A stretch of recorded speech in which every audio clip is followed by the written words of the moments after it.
Welcome to the 9th quarterly report detailing the progress made by NASA's Ares projects on America's next launch vehicle.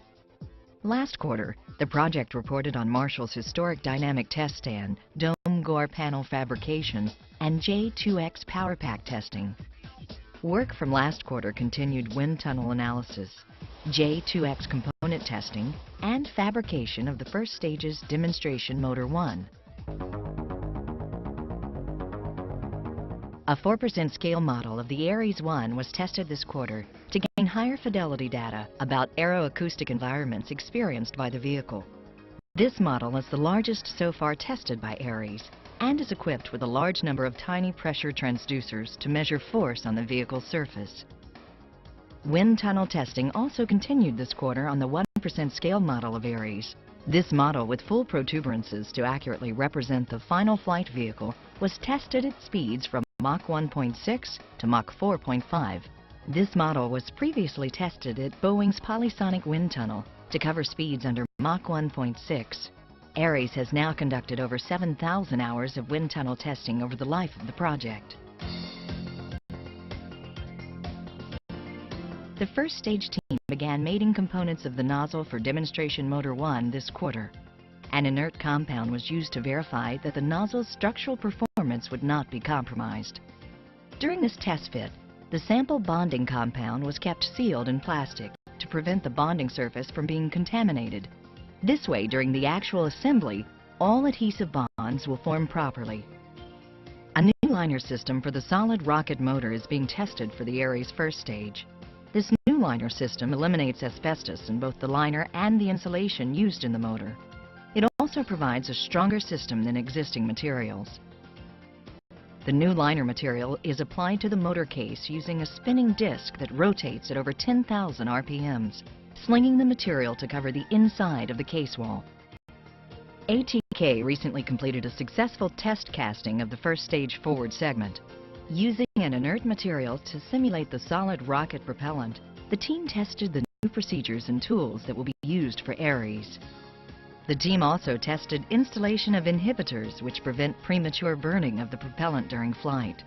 This ensures that all of the propellant does not burn at once. Once the inert propellant is ready, a mixing bowl containing 600 gallons of the mixture is moved to a casting pit, where it is then poured into the motor segment around a casting mold. The forward segment of the Ares first stage uses a mold that has 12 fins to ensure the correct propellant geometry. Once the motor is cast, the core and fins are removed to reveal the final shape of the forward segment propellant. The new mold tooling allows for this procedure to occur remotely, increasing employee safety during operations with live propellant. Engineers used more than 20 microphones around the site of a recent solid rocket motor test firing to gather data about the liftoff acoustics of the Ares 1. By collecting this data, engineers can make better predictions of how the sound from liftoff will affect the surrounding area. These predictions will inform the design of a sound dampening system for the Ares 1 launch pad. This test motor, designated FVM2, was the oldest solid rocket motor ever fired. The motor was fabricated more than 7 years ago. Another motor manufactured at the same time was tested in 2005. This gives the team the opportunity to compare the effects of aging on solid rocket motors. Work continued on upper stage confidence panels this quarter. Bump forming is used to produce barrel panels for the upper stage's propellant tanks, aft skirt, and instrument unit. This technique uses a press to incrementally produce a curved panel from a piece of flat, stiffened metal. This panel was the first to be made using this process at Marshall since the days of the Saturn rockets. Upper stage engineers worked with a new software application called Delmia in conjunction with the full-scale interstage mock-up constructed at Marshall.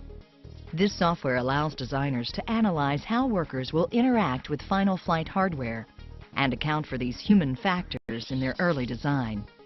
Using these tools leads to more cost-effective engineering and can be constantly updated to reflect the most current design.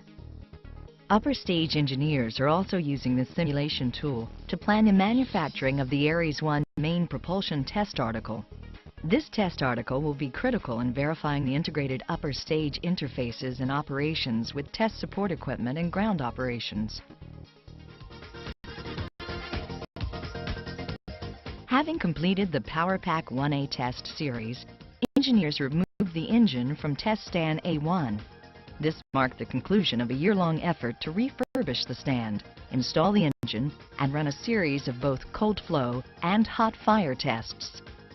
The next PowerPack series is scheduled to begin in 2010 and will use developmental J2X turbo machinery instead of heritage J2 hardware. Manufacturing of components for the J2X developmental engine hardware is currently underway. These parts are for the workhorse gas generator testing being conducted at Marshall. The testing underway at Marshall's Test Stand 116 is examining the temperature distribution of hot gas as it arrives at the engine turbine. Tests are being conducted at 2 different thrust levels, with 21 tests conducted through last quarter. The components from these tests will provide a proven workhorse gas generator test article for a future PowerPack test program. Join us again next quarter for further developments at Marshall's manufacturing test facility, first stage demonstration motor, and the next major Ares 1 milestone, the preliminary design review. If you'd like more information about Ares plans and progress, please visit us on the web at nasa.gov/Ares.